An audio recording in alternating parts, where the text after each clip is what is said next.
but someone else has the copyright on them, and they've asked me not to publish them. And of course, I've honored that. I understand. Yeah. Okay. You know, I'm sure there are more out there, because no matter where we went, there were always people there, whether it be in Memphis or Las Vegas, or we flew to Dallas one night to look at a health club. There were always people taking pictures, so I'm sure another one. More pictures will turn up one of these days. We'll have to ask listeners to the show. Yeah, you're right. There's got to be other pictures of you and Elvis. I'm sure we'll find something for you. That'd be nice. Yeah, we would. Let me ask you, you went with him for 3 months. What kind of guy was Elvis Presley? I mean, the real Elvis Presley, not the entertainer. What kind of guy was he? He was just like, he was just like any other boyfriend that I had. I mean, I knew Elvis the man more than I knew Elvis the entertainer, even though I saw him in concert. By that time, I had already seen him 4 times in concert. Then I saw him in Las Vegas in August of '75, and that concert was cut short because he got sick while he was out there, came back to Memphis, and he was in the hospital for a couple of weeks. And now Linda was with him during that time. Mm-hmm. But as soon as he got back to Graceland, I guess he called me because he sent Linda to, I do know where he sent Linda that time. He sent her to Boston. They had a dog. The dog's name was Get Low. Right. And Get Low had, I think, kidney problems. And he got Linda to take Get Low to Boston to some animal hospital clinic that specialized in that. And so then, I guess after that, we saw each other from then until the end of October. Right. Now, let me ask you something.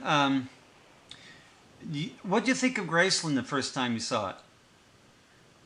Well, believe it or not, at that time, I mean, I liked it. I liked the decor because it was mostly red, right? And that was my favorite color. I didn't think it was gaudy or anything. I mean, it was a lot more than what I could afford. Mm-hmm. But my apartment where I lived, my bedroom was red.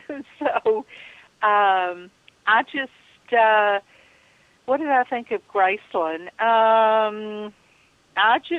It had just been redone because Linda redid it in 1974. Right. And so I never saw any of the white that's there now until they opened Graceland to the public because it was all red downstairs, and the dining room was, and there was a lot of red and gold in Elvis's bedroom as well. Well, when you were at Graceland with him throughout the 3 months, they always say that Elvis spent a lot of time upstairs in his bedroom. Is that the way it was? Yeah, it really was. I think that's just where he felt more comfortable. And Elvis had a monitor next to his bed, and he could monitor the gate. He could monitor downstairs. He could see in the kitchen area. I'm not sure. Some things I don't really recall, whether he could see the foyer or, who was in what's now referred to as the jungle room. Now, Elvis never called it the jungle room back then. It was just the den. But he could see, because people would hang out in the kitchen. And he really sometimes just did not want to go downstairs because he was mainly in his pajamas the whole time he was at home, unless we were going out somewhere. Mm-hmm. So he just loved being at Graceland, loved watching TV and reading books. And he actually had one of the first video recorders that I ever saw. They weren't even on the market yet. And Elvis had, you remember the first ones that came out, they were Betamax? Sure. As opposed to, what was the other one? VHS. Yeah, VHS. And I remember one night watching, I'm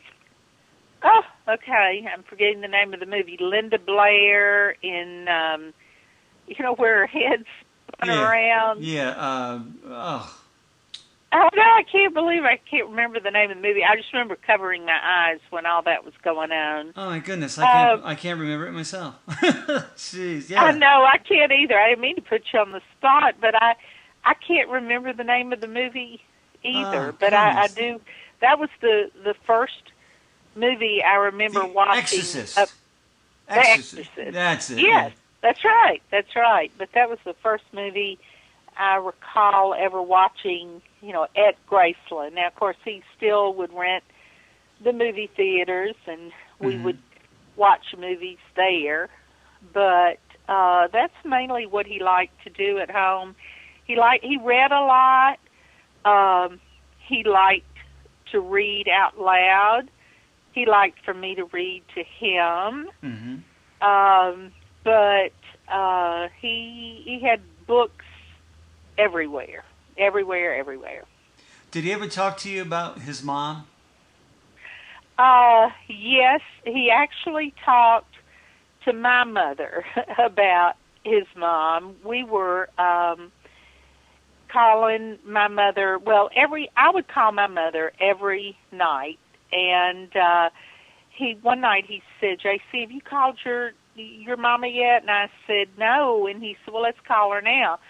So we called her, and I said, "Mama, Elvis wants to talk to you." And Mama was kind of shy, and she had already seen him in Las Vegas and all, but see, Linda was with him, so and that's another story, but I was already going with my mother, and I did not want to disappoint my mother. So when he asked me to go to Vegas with him and accompany him on the whole tour, I just said, I can't, because my mother and I are already going, and we've already paid for our trip, and I don't want to disappoint her. But we called my mother, and I said, "Now, Mama, I'm going to put Elvis on the phone." And so they got on the phone, and I mean, they talked for quite a long time, and she just said, "Well, Elvis, I just worry about Joe Kathy." And he said, "Miss Brownlee," he said, "she's a good girl, and I promise you I'm going to take care of her." And then Mama said, she said, "Well, Elvis, now we've been talking a long time, and this is costing you money, but now I know you have money, but still, this is costing you money." Oh, goodness. But and he said to my mother, he said, "I know how mothers are." He said, "I had a wonderful mother myself." And my mother said, I've always heard how lovely your mother was, and always heard nice things about her. So that was the main time that we really talked about his mom, and it was over the phone with my mother. Let me ask you something. You have done something that many fans wish they could do, besides kissing Elvis. I mean, I never wanted to kiss Elvis, but you've been upstairs, and you've been upstairs many times. Could you please, if you can, could you walk us through what is upstairs, since you actually saw it in 1974? 75. 75. Okay, I'm sorry, 75. Can you walk us through upstairs and what you see, what you can still remember? Oh, okay.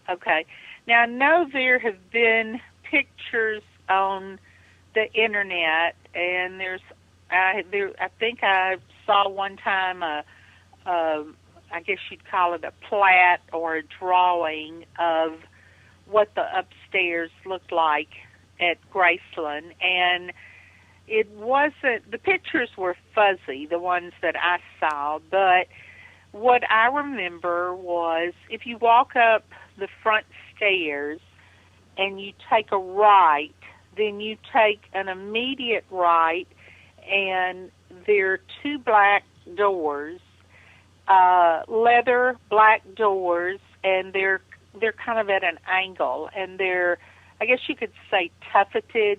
You know, they have little brads or something in the middle of a little puffy area. You know, have you seen the pictures of, you know what I'm talking about? Yeah. And the doors were soundproof, and they were black.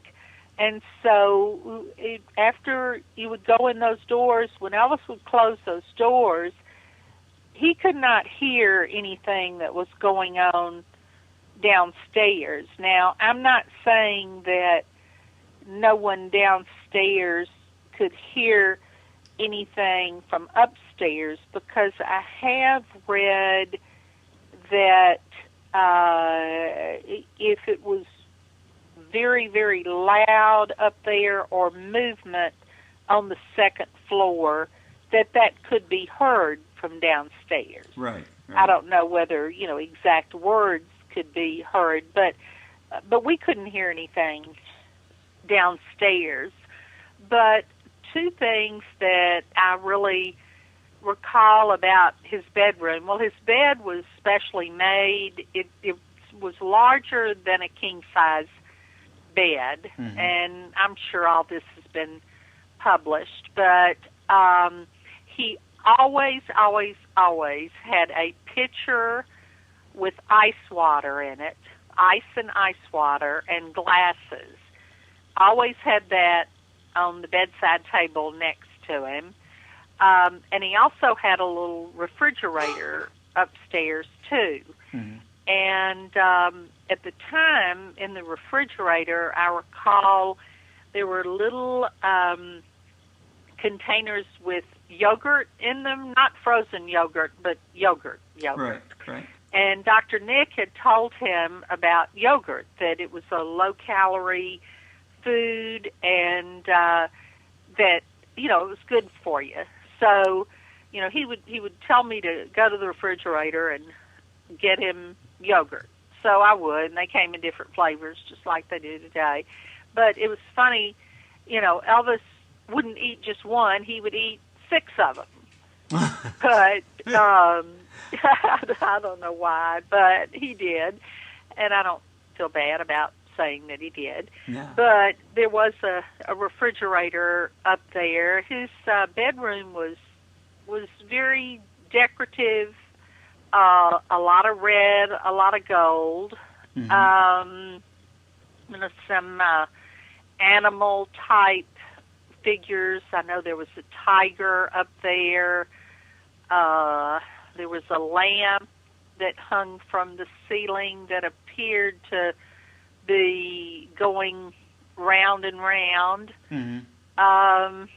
Did he have a Mother Mary in his bedroom? I do. Yes, I do remember that. It was like a statue. But I only recall one big television up there. Now, I know some people have said that there were 3 TVs up there, and he could watch all 3 stations in the bedroom, and that may be true.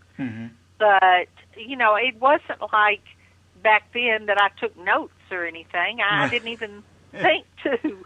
I just remember one very large television. He had a radio up there. I believe he had a police radio up there, too. And then there, as you rounded the corner to go to where his bathroom was, there was a small closet that faced the front of the house. And Mr. Vernon, his dad, would bring things up maybe when Elvis was out of town, or we had gone to play racquetball or gone to a movie or something, and he would bring things that fans would send to Elvis, and Elvis would go through them, and they were all in that closet, and he would keep what he wanted to keep, and then he would make a little pile for his dad to take back downstairs and out to his office and give away to whomever. Mm-hmm. I do remember that closet, and then in his bathroom, it was just it was just a toilet, kind of a funny shape from back then to what we have now, more elongated, I guess you could say. Mm-hmm. I remember, I'm fairly certain that it was black and that the sinks were black as well, and then not the dressing area, but where the where the wash basins were, yeah. the sinks were. There were two sinks, and there were lights around a big mirror, and then beyond that, there was a walk-in, stand-up shower. There was no bathtub in Elvis's bathroom area. And then beyond that was his closet.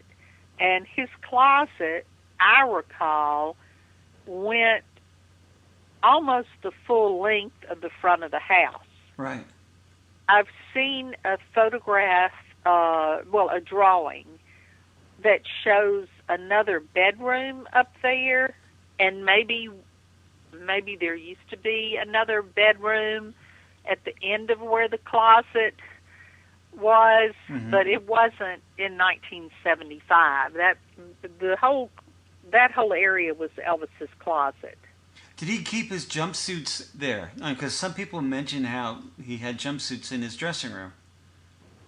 I don't recall jumpsuits being there. I do recall, because one time I was trying to find something to wear, and I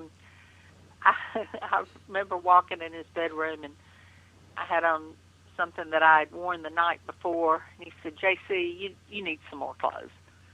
He said, "We go out practically every night," and he said, "If we're not playing racquetball, you need some more clothes." And he got Charlie Hodge to come upstairs and bring his checkbook, and he wrote me a check for $1,000, and he said, "I want you to buy clothes with this. I don't want you to pay bills. I want you to buy clothes with this money." And I said, "Okay." But that particular night, he handed me this, I never will forget, it was a blue, he had this certain style of shirt that he wore, but he wore that shirt even if he had like on a warm-up suit, or he wore them on stage under some of his jumpsuits. And they had elastic at the sleeves. Do you know what I'm talking about? Okay, yeah. Those shirts, and it looked like a ruffle around the bottom. Right. Yeah. And he had those shirts in every color that you can imagine. And I remember him handing me one night, and he said, "Just wear this with a pair of black slacks." He said, "I know it's going to be too big for you, but wear it anyway." And I said, "Well, okay." So I did. But I do not recall his jumpsuits that he wore in concert being in his closet upstairs. That's, mm-hmm. I'm not saying they weren't up there, but I don't recall seeing them. Okay. Do you remember his office? Oh, I remember his office very well, because he had a piano in the office, and he would play the piano quite a bit. And I remember one song that, and here I go again, it's kind of like The Exorcist, and I can't remember the name of the song. Okay. But he kept practicing this one song over and over and over again, because I think he wanted to record it on his next album. And it starts off, I'm not going to sing because I can't sing. I've been in love so many times, thought I knew the score. I'll Never Fall in Love Again. Is that the name of the song? Okay. I think that's the name of it. But he would just pound it out on the piano. And he had an organ in there as well. He had photographs, had a large desk. One thing I remember distinctly, because I thought it was so cool, and but then I went to Graceland one time and saw where they had brought all of his office furniture down, Right. and had a display of it, and it wasn't there. But he had a telephone that was made of plexiglass, and you could see through it, and you could see all the telephone wires, and they were all different colors. And I just thought, oh, that's the coolest phone I've ever seen. And I do remember that being on his desk. There was another phone there too, but I especially remember that phone being there. But I haven't seen it Right. since then. It's probably in the archives. Yeah, probably so. But it was on his desk, and that was the one that he would use when he was in his office. Did he actually take care of business in his office? I mean, Not that much. Not that much. If he wanted to talk business, when I was around him, we would usually go to his daddy's house, and it would be at nighttime, and we would drive through the backyard of Graceland, right. and drive to Mr. Vernon's house and go in his back door or side door, and that's when he would talk business. I mean, I never saw him going through any paperwork or signing anything, but I do recall him talking with his dad about various things, but it seemed to always be at Mr. Vernon's house. Okay. How about Lisa Marie's bedroom? Oh, about her bedroom? Well, it was down at the end of the hall. Now, we've skipped, there's one area that was right next to his office, and that was the ladies', I guess you could say, dressing room. And it had sink and mirrors around. It had a mirror and then lights around the mirror. And it had more or less it had a bathtub, not a shower, but I remember it was square and it was green. And then it had a fairly large closet area in there as well. And I remember one night I went in there to and I was, taking a bath or whatever, and I guess I just lost track of time, and I didn't realize how long I'd been in there. And there was a phone in there too, because I remember Elvis calling me and saying, "JC, are you okay? Do you know how long you've been in there?" And I went, "No, I don't." And I said, "I'll be out in just a minute." So, but that was right next to the office, and then you just went down the hall. At the end of the hall was Lisa's room, and he had bought Lisa, and I think this has been on display, a white bed, furry bed that had a, cover type thing over it and a television in the top of the bed. And I'm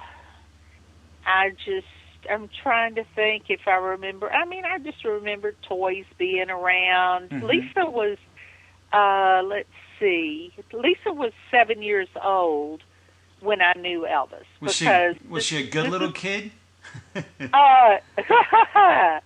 Was Lisa good? Lisa kind of ruled that house. But no, she was fun. She was just nonstop playing all the time. And I'll tell you one story. I was teaching school at the time, and I just started teaching again, but Lisa was still there. And Elvis wanted her to stay longer, but it was time for her to go back to school, and he was trying to talk Priscilla into letting her stay longer. Well, so Lisa and I rode on her golf cart one day, and then she said, "JC, will you ride golf carts with me tomorrow?" And I said yes. So when I got back that next day, after I taught school, and I said, Lisa, are we going to ride golf carts? She said, you wanted to ride this afternoon. And she said, JC, my golf cart has a flat tire. And I said, oh no, we can't ride golf carts. And she said, JC, my dad has millions more golf carts. So I thought that was real cute. It was like she didn't have just one golf cart. She had millions of golf carts. Yeah. Hey, so just because that one had a flat tire didn't mean that we couldn't ride the golf cart. JC, we're going to take a little break here, okay? Okay. Okay. You're listening to the original EER, the home of Elvis music on the web. Elvis Express Radio. Indeed, indubitably. Well, I just want to quickly take the time to say a huge thank you to Joe Cathy, JC. I'm loving it. I'm loving the interview so far. Well done, Joe. Yeah, she's a sweetheart, and she's really trying to remember so hard. Yeah, she's not trying to just rush through and go, that's all I remember. She literally is trying to walk through the house. Yeah, but it's interesting to hear things that you never heard before. Like, I've never seen that transparent telephone. No. You know, the made out of plexi. I've never seen that. I mean, I knew about the Mother Mary and that, and I mean, she knows what she's talking about. She certainly has been there. Absolutely, absolutely, and it's great hearing these stories from good people like herself. So again, thank you for that, for JC. And don't worry, you've only got to wait a week, and you'll be able to hear the concluding part of the interview right here on Elvis Express Radio. I can guarantee that. So thank you for taking part again this week, guys. And once again, thank you, Joe. Thank you, JC. And we look forward to the concluding part of the interview next week. Yep, we do too. Exactly. Now, JC, this is especially for you. Thanks very much. I hope it brings back some memories.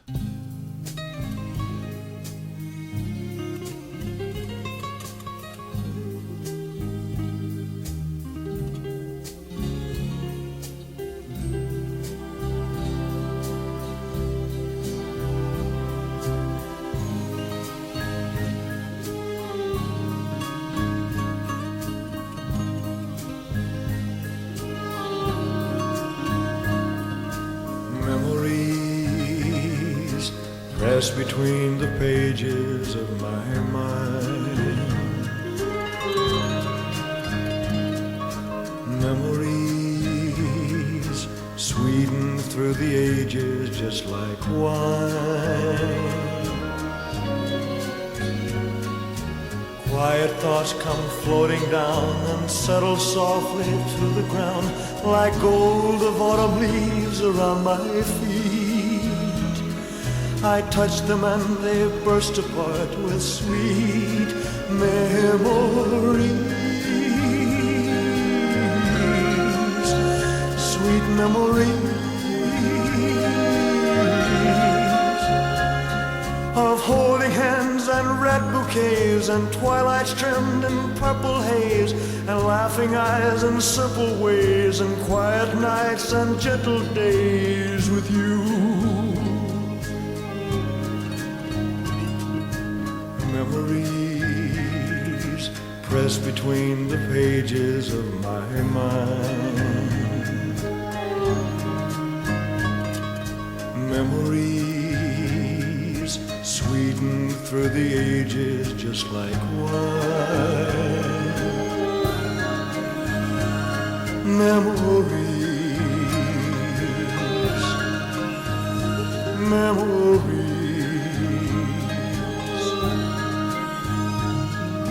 holding hands and red bouquets and twilights trimmed in purple haze and laughing eyes and simple ways and quiet nights and gentle days with you. Memories pressed between the pages of my mind. Memories sweetened through the ages just like wine. Memories, memories, sweet memories.